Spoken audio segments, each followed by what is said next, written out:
eu posso fazer considerações que são deduções, certo? Porque nós não temos esse tipo de informação. Se você atingiu o nível de complexidade de uma manifestação humana, é natural que se você se manifeste como uma manifestação desta complexidade ou maior. O que não quer dizer que você não possa regredir. Para o budismo, você pode regredir. Você sai ali na rua, começa a fumar crack, né? Se transforma num vegetal, morre numa sarjeta, e que tipo de karma é esse? Como esse karma vai se manifestar?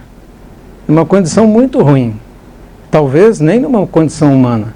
Se você chegar ao ponto aquele que a gente diga, não é um ser humano, esse já se transformou num animal, tão obscura está a sua mente.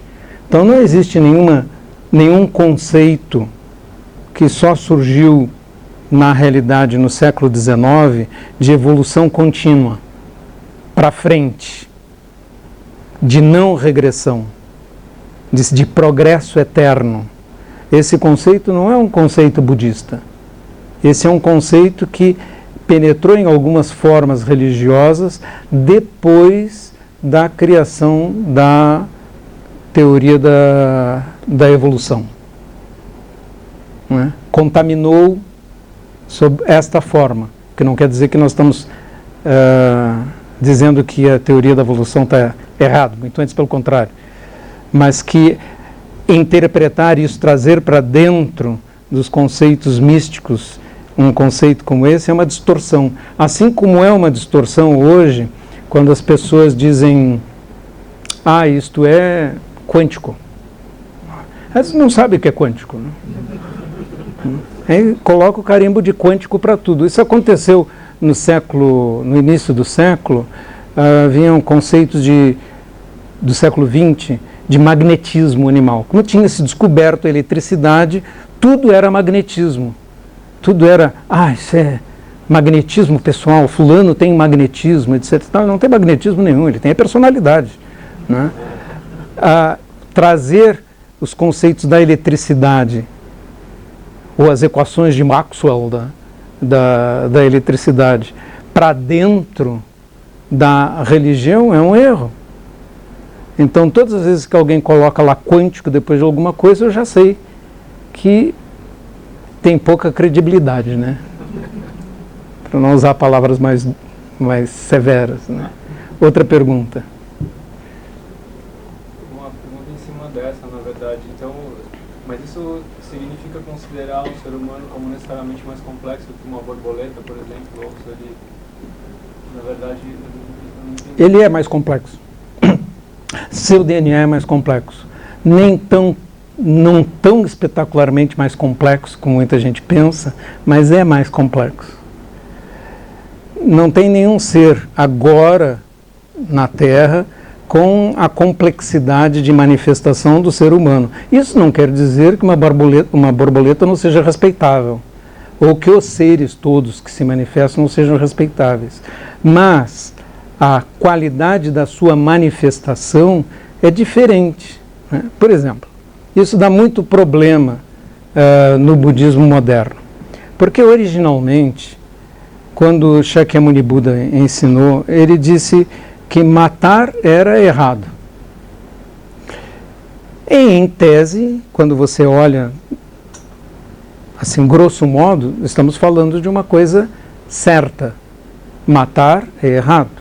Mas quando alguém vem e me diz assim, meu filho está com tuberculose, posso dar um rifampicina, um antibiótico para ele, para matar as bactérias, os bacilos de Koch que estão matando meu filho, ou não? Não é? Na realidade, essa pergunta, nunca ninguém fez essa pergunta para mim, né? Mas a pergunta é absurda em si. Você tem vida lá na bactéria, e a bactéria tem uma certa complexidade, tem seu DNA. Mas existe uma hierarquia entre os seres, nós não podemos negar. Uma bactéria não tem a importância de um ser humano. Se você chegar com seu filho para mim e disser, posso dar antibiótico para ele? Mas claro, que pergunta é essa? Não é? Porque seu filho é mais importante agora do que as bactérias. Nós podemos deduzir isso de certos ensinamentos budistas, porque há ensinamentos em que seres humanos são colocados acima de seres humanos. Por exemplo, é um grande crime matar um Buda. É um grande crime derramar o sangue de um Bodhisattva, mais do que matar um outro ser. Existe um Bodhisattva, a história de um Bodhisattva que matou o comandante de um navio que ia matar 500 pessoas. Não é?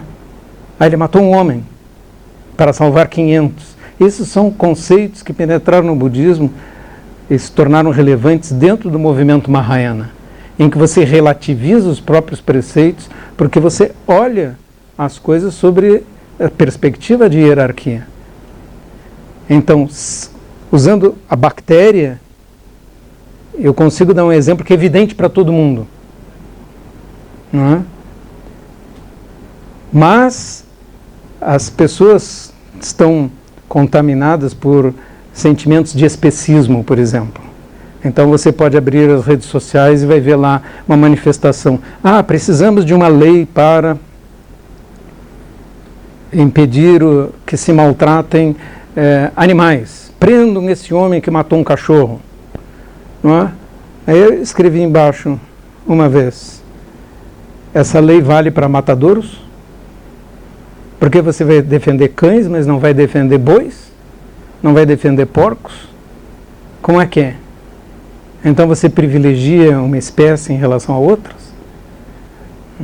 Então você tem que olhar o mundo dentro da própria complexidade que o mundo tem, e não pode realmente igualar uma borboleta a um ser humano.